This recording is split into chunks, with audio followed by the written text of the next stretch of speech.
Welcome to the Distrust and Disparities podcast, Voices from the Margins of Healthcare. On this podcast, we will explore both current and historical cases of medical injustices within the American healthcare system.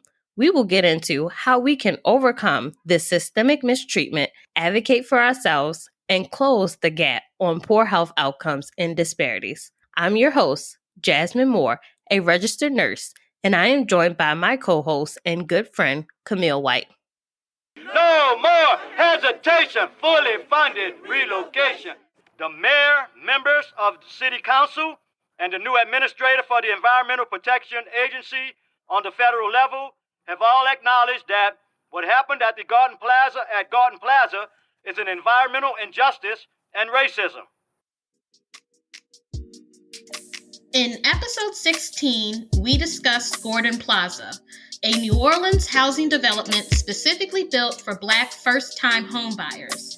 The residents were not told that their dream homes were built on top of a landfill saturated with toxins harmful to their health.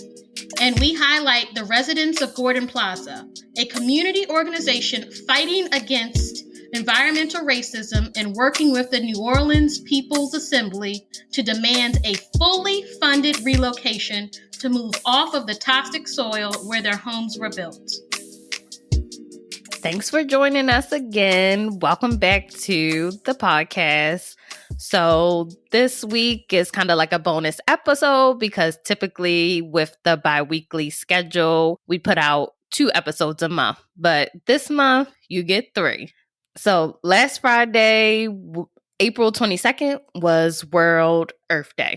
And the environment in which you live plays a big factor in your health. Environmental factors such as air and water quality are fundamental determinants of our health and well-being. So environmental health disparities exist when communities exposed to a combination of poor environmental quality and social inequities have more sickness and disease than wealthier, less polluted communities. And there's been decades of research on environmental health disparities, and they have shown that the people most affected by environmental hazards are largely those that are non-white and poor. When you look at the most powerful predictor of where the most industrial pollution is, race is the most potent predictor.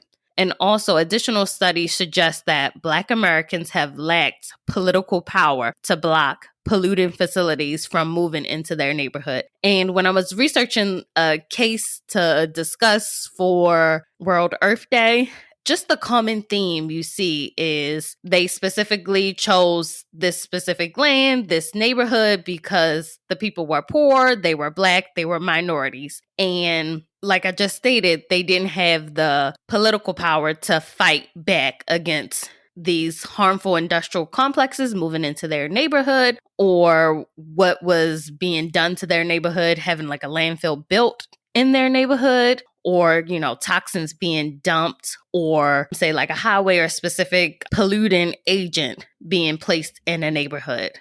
And sometimes you will see white people, they have the chance, or wealthier neighborhoods, they can lobby, fight, gather lawyers to fight these industries from coming into their neighborhood. And sometimes, most of the time, in these poor neighborhoods, they're not even told of what's coming into their neighborhood. They're being told, oh, you're going to have jobs, you're going to bring opportunities, without telling them the full risk of what is going on. And this is a form of environmental racism. Like Jasmine was saying, this is environmental racism. And what that refers to is institutional rules, regulations, policies, or government, or even corporate decisions that deliberately target certain communities for locally undesirable land uses and lax enforcement of zoning and environmental laws.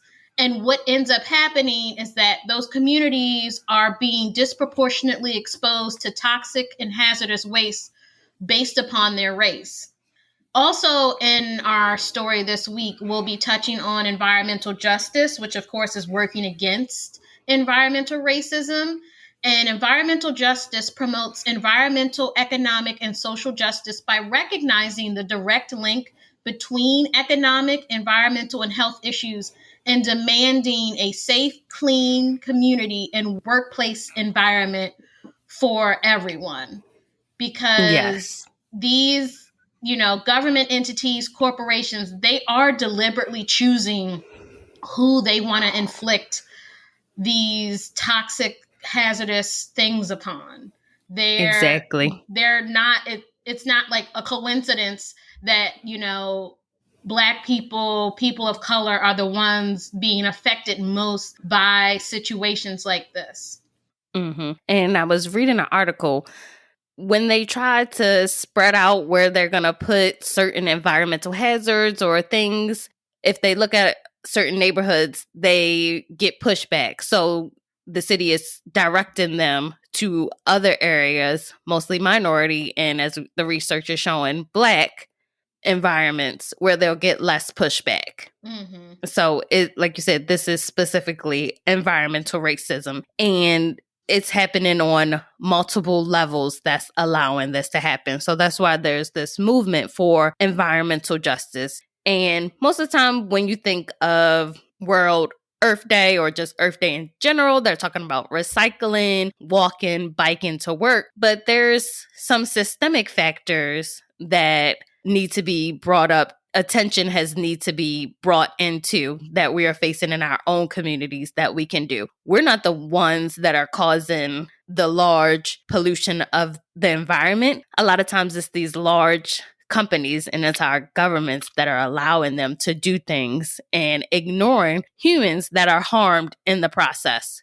And I was looking at some statistics. Black people make up a small percentage of the pollution that's caused. Charging us for plastic bags and plastic bottles. We recycling those. It's not us. It's not us. Trust me. But let's move on to the main story because I could go on and on because I don't want to pay for bags and the bottle tax. Let's jump into this week's main story. So this week's story I heard about on the podcast. It's called Pod Save the People, and it's with D-Ray McKesson. And it's a really great podcast that I like to listen to weekly, and I learn a lot of different things. So they discuss news that you may have missed, specifically overlooked stories and topics that often impact people of color. So I'll link this specific episode in our show notes. As I was listening to this episode, the story was so shocking, and it was just a blatant example of environmental racism. I was like, we have to take a deep dive into this story because it's just such an egregious case, and it is cited as one of the worst examples of environmental injustice in the United States. And as I was reading and looking up information, I was like, why am I just learning about this story? This is crazy. This week, we're going to talk about Gordon Plaza. Gordon Plaza is a housing development that was built in the late 1970s on top of an agricultural landfill in New Orleans. And if you're like me, you're like, what? A whole community built on top of a landfill? Yes. So let's jump into a little bit of the history of the community. The Agricultural Street Landfill, which is the official name of the landfill, it opened up in 1909 in the 9th Ward of New Orleans. This landfill, it received up to half of New Orleans trash, which included large amounts of industrial waste. Also, because it was receiving so much trash, there was a widespread use of disinfectants, chemical disinfectants to control flies, rats, and also the smell that was coming from the landfill. And at the time, this was an open air landfill. So they just dumped the trash in there and it was just like out in the open. In 1948, the state of Louisiana, they created a law that prohibited open air landfills. the city. They supposedly, and I'll say air quotes, they sanitized the landfill with weekly applications of carcinogenic chemicals to cover up this landfill. So these are really heavy, strong chemicals that they're using to kind of close up this landfill. And this is on a weekly basis. I thought this was an interesting factor. This landfill site, it was nicknamed Dante's Inferno because in the 1940s, the neighborhood residents, they reported numerous underground fires that burned for decades at this site. Mm. Right. Just burning trash and chemicals. Yeah. That is just terrible all around for everybody, I'm sure, in a huge radius going out from this landfill. Right. In 1958, the landfill was closed because it reached capacity, but local politicians say it was closed in response to neighborhood complaints of flies and rodent infestations, and they were also sued as well. In 1965, they had to open up the landfill for 6 months to accommodate more debris from Hurricane Betsy. After the hurricane, the dump was closed again, so they burned it, covered it with a layer of the city's incinerator ash, and they grinded it into the earth. So, Camille, in the 1970s, New Orleans politicians, they started to envision turning this site into a beautiful subdivision to provide affordable housing to the city's low-income residents. Huh. That's on top of this interesting. land. Yeah. we got all this land, but it's on top of a landfill. A beautiful subdivision. You're like, the low-income people, yes, the poor people, come and live on top of a landfill because that's all we think you deserve. Because you're poor, we look down upon you, and we're going to build you, a beautiful community on top of a landfill that they done used probably every chemical possible on before they then, covered it up with some dirt and grinded it into the earth. Yes, I would love to know who originally thought of this idea. Yes. Who was like, oh, we have all this land, we can build some houses on, but it used to be a landfill. I mean, it's easily, I think so many people would be like, but what about what's underneath? That didn't magically disappear. All of that's still happening under there. And to build homes and to have an infrastructure for a community, you need plumbing. You need to be digging into that ground. Then those people would be eventually digging into the ground that live there. There's so many things that it's just like, y'all did not care about these people at all. And you looked at them as sort of inferior, disposable people, because why would you in any way think that this would be an appropriate place for people to live? Right. Just if you was to present this idea to me, so many questions come to mind. And this is only about 5 years after the landfill was closed. It was less than 10 years. It's like, oh, let's do something under it. It's not like this was decades, years. Mm-hmm. And, we have tried to do things. We've tested it. We've done experiments to make sure it's safe. No. You're like, oh, we can do something with this land. We got lots of people that need housing. We can put them on this toxic land. At the time, the city's white mayor, Victor Shiro, he entered into a cooperative agreement with the White-run Housing Authority in the 1970s to plan this new development. So they went forward with their plans. In order to make the development possible and to build these housing for low-income residents, they applied for federal funds. And they applied for specific federal programs and grants that were designed to attract low-income residents to the area and also to purchase their first home. From 1978 to 1981, they started construction and began to build the houses. In 1981, Gordon Plaza was finished. The development of the houses, they were completed. And this included 67 ranch-style houses that were built in the Upper Ninth Ward of New Orleans.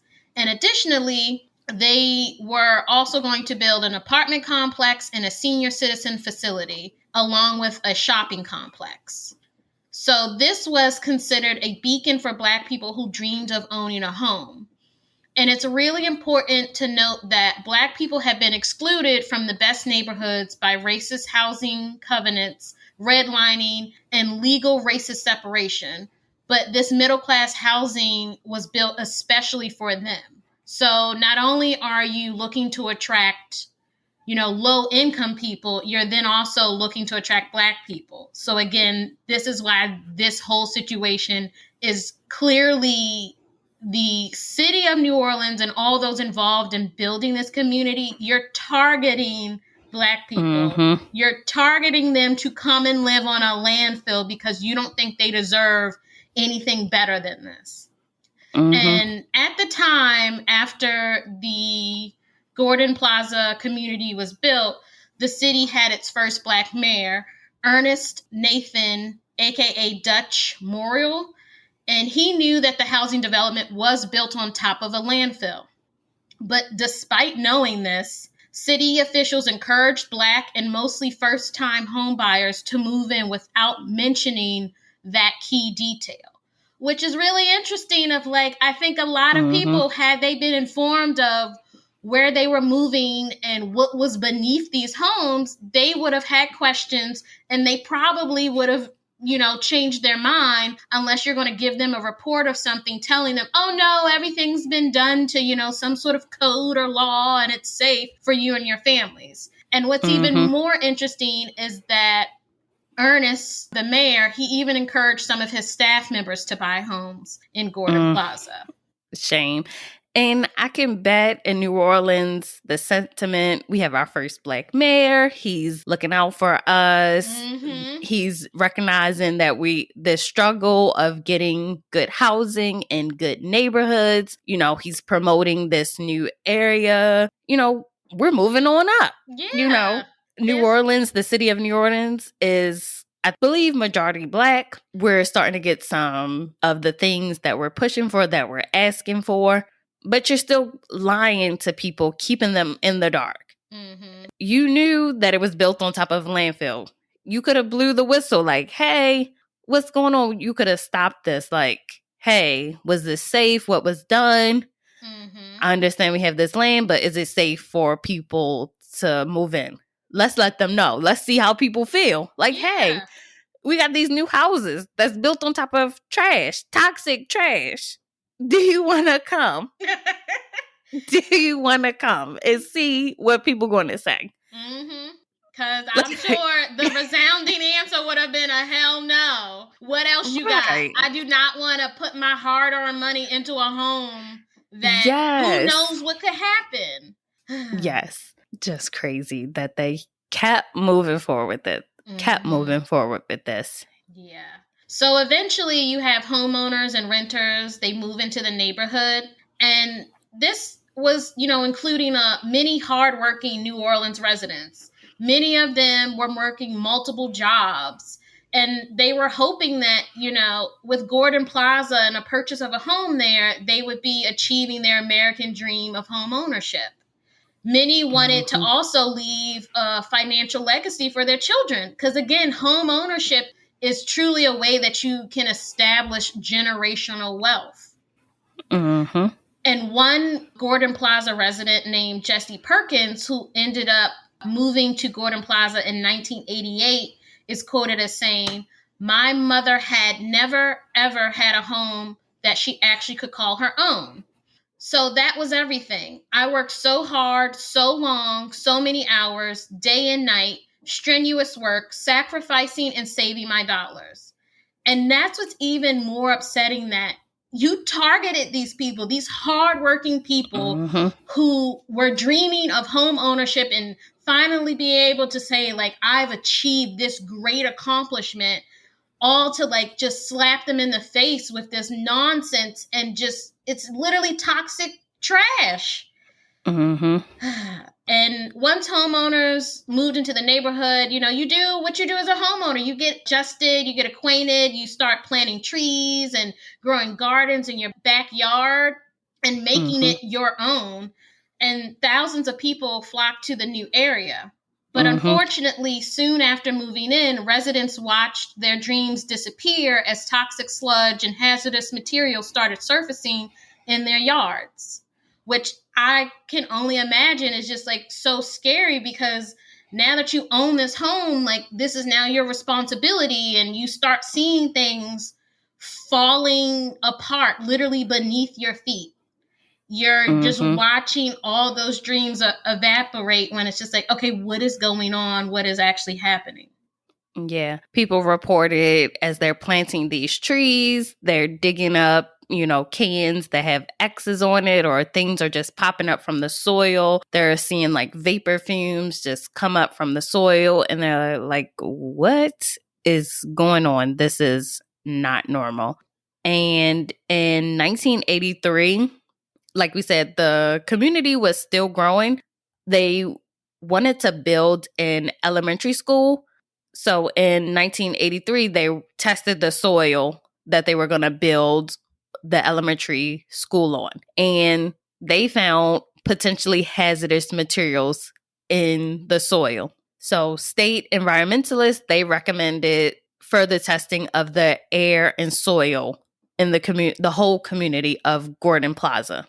Eventually, they ended up still building the school, and it opened up in 1987.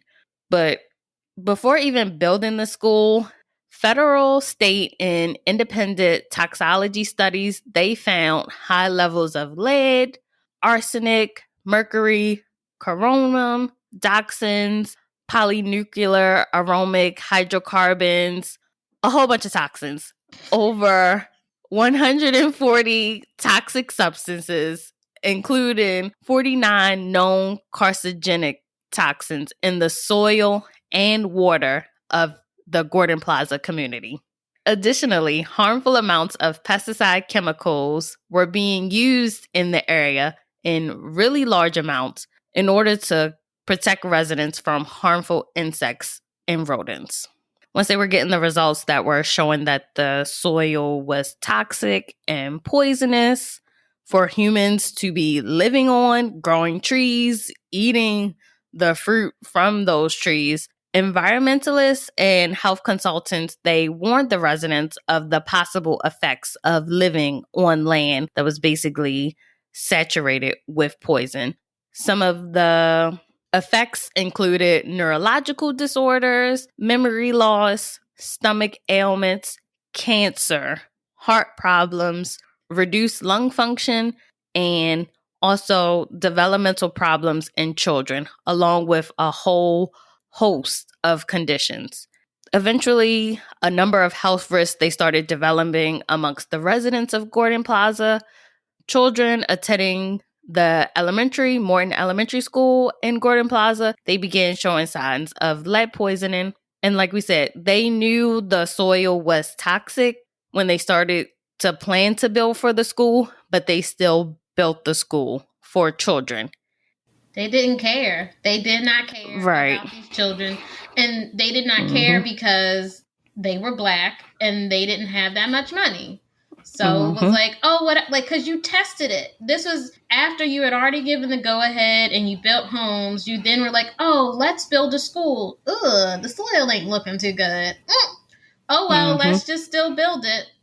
Right. And residents began to experience respiratory diseases, cancers especially, and there was also a number of deaths that were likely a result of exposure to these heavy metals and also these toxic chemicals. A number of residents report knowing somebody that died of cancer, whole families with different forms of cancer or just stomach ailments. And some of reports from that area, so the Agency for Toxic Substances and Disease Registry, they discovered a breast cancer cluster and reported that women living on this site had a 57% excess risk for breast cancer. That's insane. That's completely insane that literally moving there increased your risk for breast cancer by 57%. Just from the area that you're living in. You're just living and breathing and inhaling, ingesting chemicals. Is no way to get around it, just increasing your risk. And a report from the Louisiana Tumor Registry found that the census tract of Gordon Plaza had the second highest cancer rate in Louisiana. Just moving here could ultimately end up just being a death sentence for people. A lot of people, like you were saying, they thought that this would help with building generational wealth, but it turns into generational trauma from living on this land. Yeah. Just so many residents affected. And in 1985, the Gordon Plaza residents, they began demanding relocation because they were sold houses built on top of a landfill without their knowledge. The whole community is affected, and the government is the one who sold them these houses, and they're like, get us off this land. It's killing us, basically. And you may be thinking, how could they not know what was being done? A lot of people, they didn't know about the houses being on this landfill. And like you said, the government is promoting this area. This is your first opportunity at a house. So they thought it was safe to live there. They did not know that this housing development was built on top of a landfill. And maybe you're like, why didn't they just pack up and leave after seeing that their houses are on top of toxic soil and that it's basically killing them? But it's just not that simple as packing up and being able to leave. Like we said, this was hardworking people that invested their hard-earned money and savings to purchase these homes. They didn't have the resources to just pack up and abandon and leave. And they couldn't sell their houses because once they found out it's on a landfill, who is going to buy these houses from you? No one at all is going to want to buy it. And that's when it's just like you're literally then stuck. You're stuck living on top of trash and completely knowing that like your health will be severely affected in one way or another because you can't go anywhere. Yeah, it's just ridiculous. So after, like, you know, in 1985, like Jasmine mentioned, the residents of Gordon Plaza started demanding relocation. It wasn't until 1994, in response to mounting pressure from residents and local activists, that the Environmental Protection Agency, or the EPA, determined that the former agricultural street landfill site was polluted enough to warrant listing on the national priorities list. And that ended up qualifying Gordon Plaza site for Superfund status and funding. And so a Superfund site is basically a place where hazardous waste is dumped, including manufacturing facilities, processing plants, landfills, and mining sites. And it is deemed a Superfund site when no company is held liable for the cleanup, or the company can't afford to do the cleanup, and then the government steps in and funds the cleanup process. So it took way too long in the first place, but finally in 1994, the Gordon Plaza area, because it was on top of the agriculture street landfill, it was deemed a Superfund site. But, you know, this is the same EPA that tested the soil in 1986. They tested it and knew way back when what was really happening on the Gordon Plaza site. You knew exactly what was going on, but you allowed a housing development to be built there. You allowed a school to be built there. Right. And you never informed the residents of the test results. So the residents of Gordon Plaza, they don't trust the government or the EPA because they were lied to for over 9 years. You're now trying to come in and say, oh, we're going to do some tests now. And yes, we're deeming it to be this issue. But what the hell? You knew from the get-go. You're just trying to save face, I feel like, now, to be like, oh, yes, now we're gonna acknowledge this. Right. In 1986, remind you, EPA stands for Environmental Protection Agency. Protection. They tested the soil. And I bet you when they tested the soil, it came up with what we said, over 140 chemicals and 49 of those being carcinogenics, but you still approved the city to build houses on top of this land. And not even a decade later, or about a decade later, you're declaring it a Superfund site, saying that it's a hazard and that it needs to be cleaned up. Can you imagine being a resident there? You were told it was safe to live here, to purchase homes, to plant trees, to do all this. You weren't told that your house was built on top of a landfill. And now the EPA is coming in and they're like, this is a contaminated site. I wouldn't trust anybody. Like, you just need to pack everybody up and move them as quick as possible. Yes. You need to immediately send in, I don't know, any sort of resources, the National Guard, to help people pack up their homes, supply them with moving boxes, U-Hauls, put them up in a hotel, and then figure out how in the world you're going to pay them their money that they are due so they can go and find much better homes in a much better location. But instead of relocating them, government officials refused residents' demands to help them relocate. And that didn't make any sense because their homes had lost any and all appeal they ever had and nearly all of their value. The properties are almost impossible to sell because of the contamination. So what is your next option then? What is the solution here? Because it can't be to leave these people. Y'all sold them this, so you need to take it back and pay them in full. Right. You would think that would be the solution. But let's tell you what the government does. Because we know what the government should do. But let's talk about what the government did.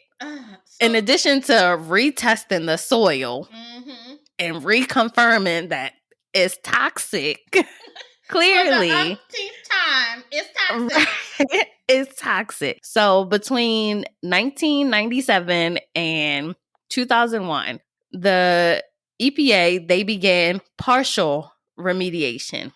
The EPA, they began to replace 2 feet of topsoil throughout Gordon Plaza. 2 feet of topsoil. 2 feet. 2 feet. Like I said before we started recording, we bury people 6 feet deep. How in the world is taking 2 feet?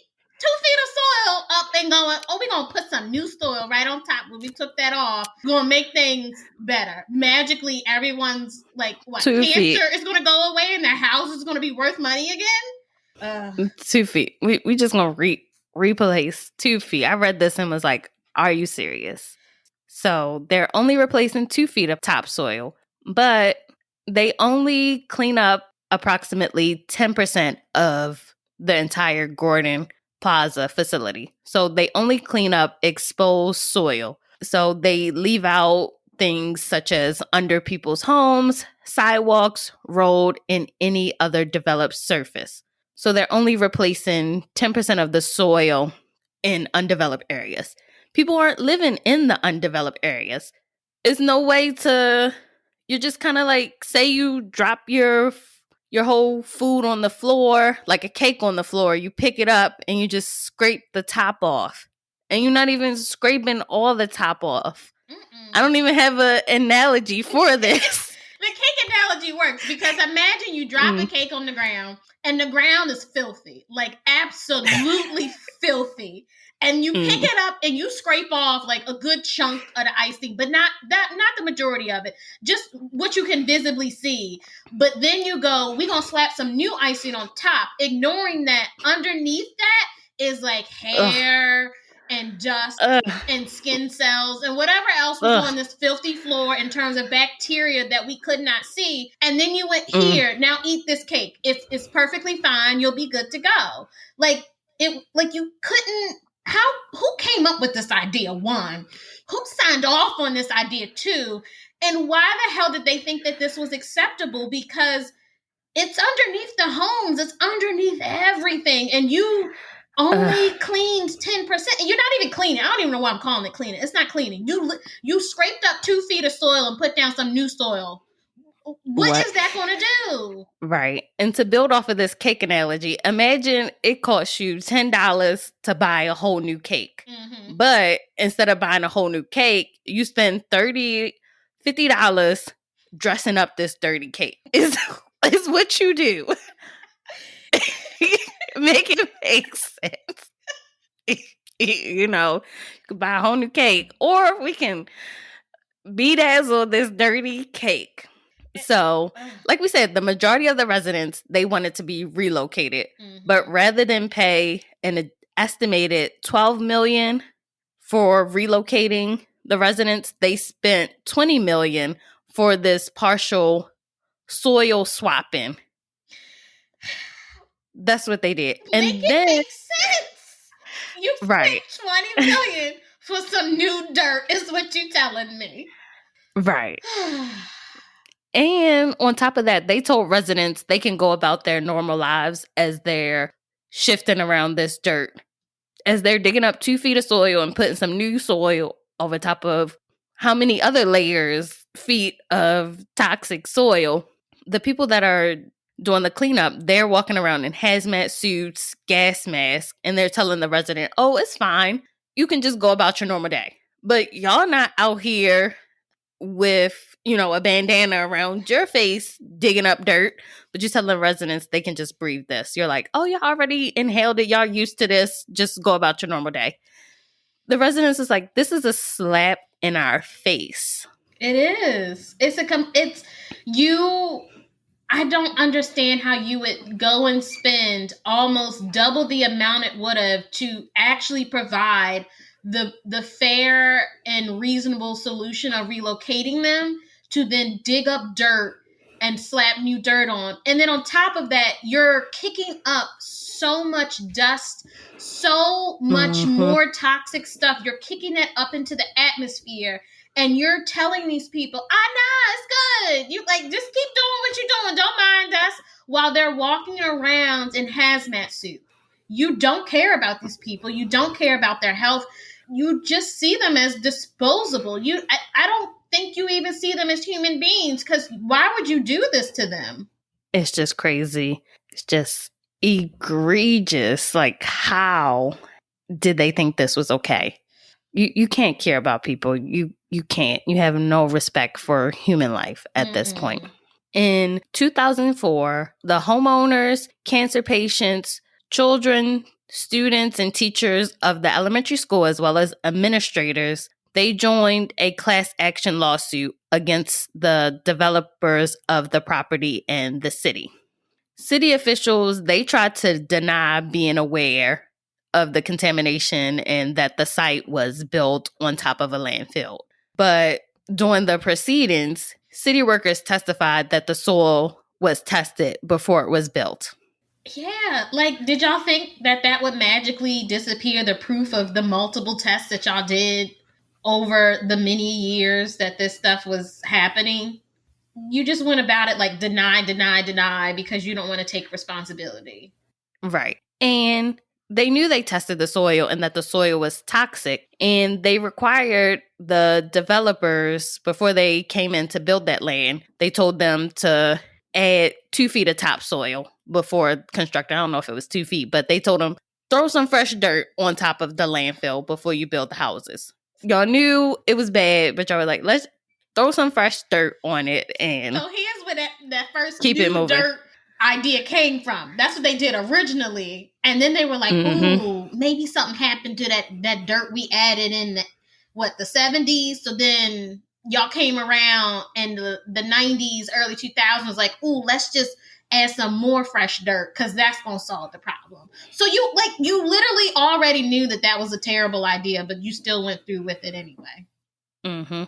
And some details that came out during the proceedings: in a 1985 meeting, environmental consultants hired by the Board of Education, they advised members that the site may pose an unacceptable risk to construction crews, school children, and staff. So they told them not to build the school, but they still built the school.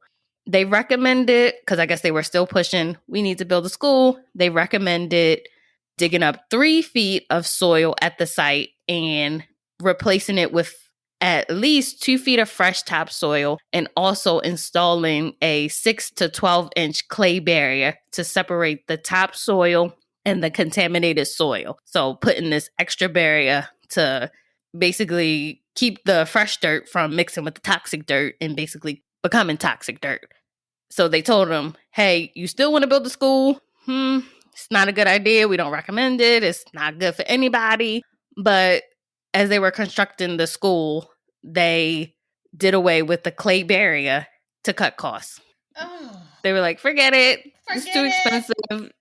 We don't care about these people. We don't care about these children. We're talking about elementary school children. Right. It's so terrible. It's disgusting. It's like, ugh. And the Judge Ramsey, that was presiding over the case, she described the behavior of city officials as shocking.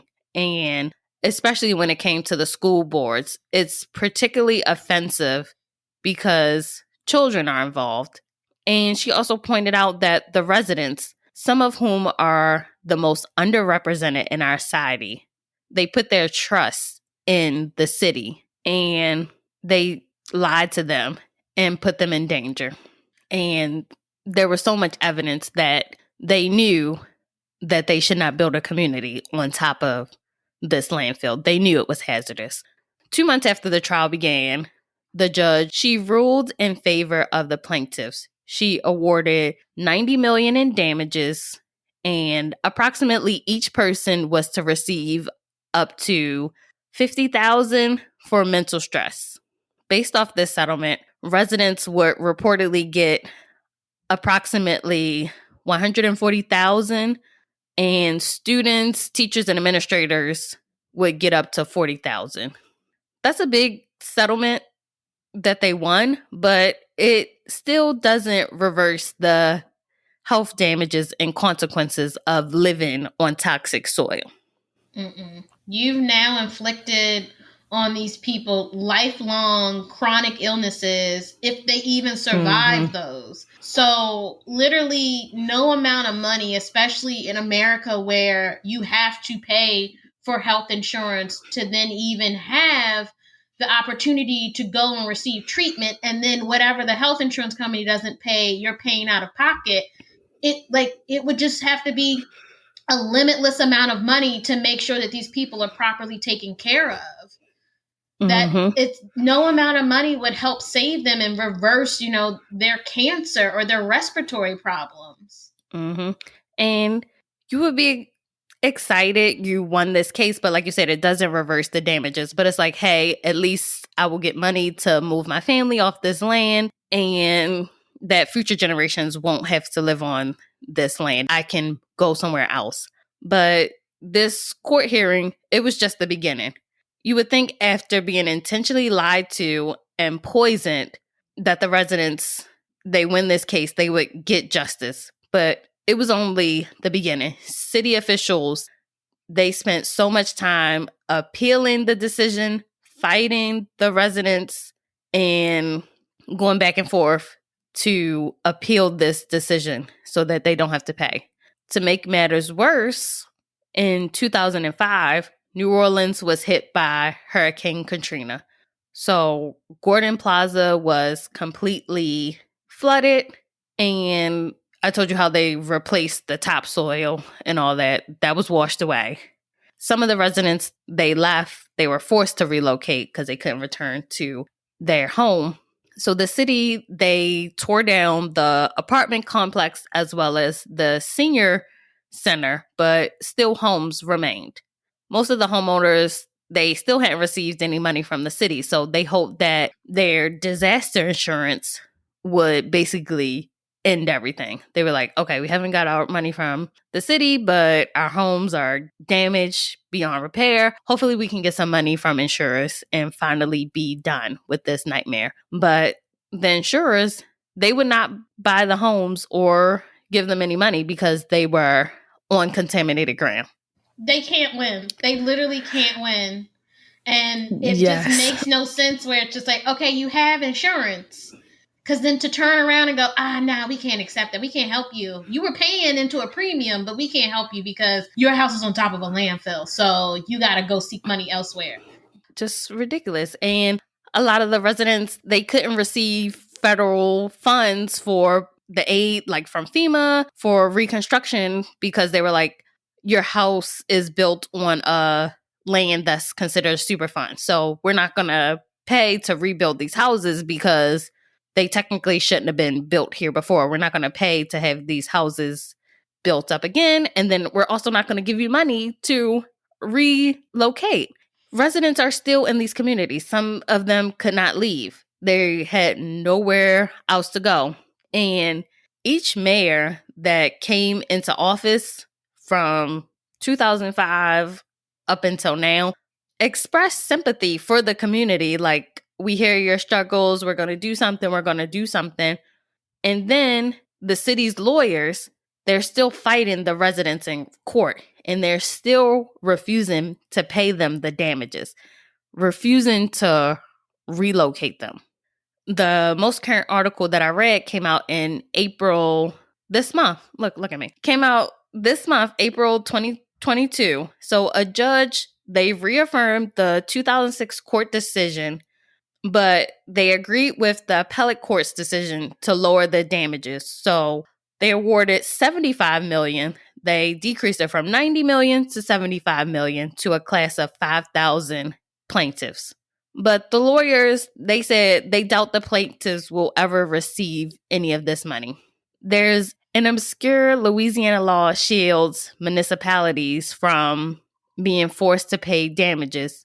Their attorneys say the city has a backlog of settlements that they have not paid. These people can't win. You literally get a judgment in your favor, and you still won't get the money that you deserve, that you should have been had as soon as it came to light and the residents were made aware that they were sitting on top of contaminated soil. It should have been, okay, we're going to relocate you. We're going to give you your money back, and we're going to relocate you. No one will live here ever again. No one will ever work here again. And the EPA will actually do their job and protect citizens and figure out how to safely contain that landfill site and safely clean up the Superfund site. But there shouldn't be anyone living in Gordon Plaza right now because they should have been located somewhere else. They should have been moved somewhere else.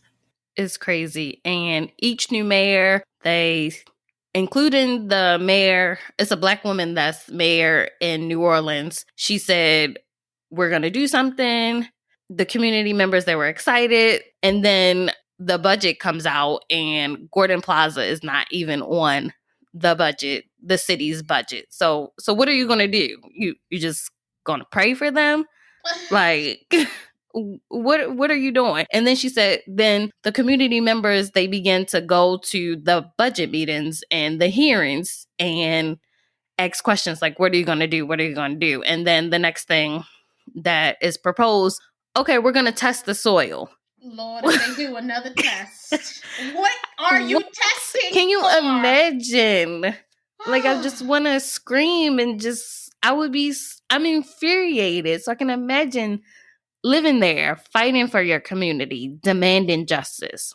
And it's just this constant cycle of nonsense and because of it, you're dealing with the government and city officials. You're just getting, another person that will make promises that then will not keep them and pretty much ignore you and look you dead in your face and tell you lies. It makes no sense. And it's so frustrating, and you're just so angry for them. And another thing that happened last year was that Congress signed and provided a $3.5 billion law that is part of the infrastructure bill. That $3.5 billion is to clean up Superfund sites because there is a backlog of Superfund sites across the United States that need to be cleaned up. Again, the EPA is now considering another round of testing that could finally lead to a relocation. Again, what are you testing for? It's not like, Mother Earth is like, yummy contaminated landfill. I'm going to make this clean for y'all. And magically everything's hunky dory. That's not what happened. You just shoved toxic stuff into the earth and it still remained toxic. It's not going anywhere. Nothing's changing. You need to just put some funds in these people's hands so they can leave. Right. And Hurricane Katrina, it did not wash it away. If anything, it exposed more toxins and brought more toxins up to the surface and made it worse. And you still want to keep testing the soil. And Congress set aside money to clean up these sites and money for relocation, but it's not being allocated. It's not trickling down to the residents. You know what you have to do. You need to move the residents out. Why is it decades that people are still living on this land? Or if they have left, they're in debt. They have not been compensated for being intentionally poisoned, intentionally sold a dream that was killing them. How? Even when they go to court, they win in court, the city, the government are not giving them their money. How is this allowed to happen? The residents, they believe that every level of government, federal, state, and local, has failed them. We have brought attention to the residents of Gordon Plaza, their struggle, their continuous struggle to demand justice, and they're also our featured organization for this week. We want to amplify their story, and we also want to support them in ways we can to demand justice. For this week, we're going to highlight the residents of Gordon Plaza and also the New Orleans People Assembly. After realizing that their neighborhood was poisoned, the residents of Gordon Plaza began a long struggle for a fair and fully funded relocation that continues today. And they organized around their shared experiences of living in a toxic environment. You have the smells, the digging up of garbage in their gardens, and their ongoing struggles with illness and unfortunately death too.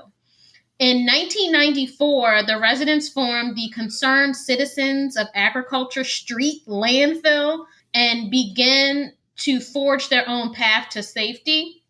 So their fight has consisted of many public protests, petitioning city mayors and government officials, awareness actions, media outreach, and evidence gathering, all eventually leading to the pending class action lawsuit against the city of New Orleans. And like many fights for environmental justice and civil rights around the world, the women of Gordon Plaza, especially Black women, have led the way for relocation. So resident Shannon Rainey and the community organization known as the Residents of Gordon Plaza have teamed up with the People's Assembly, a New Orleans-based movement for economic, racial, and environmental justice, to continue their fight. Yes, like you said, it's been the Black women that have been putting it together and organizing them.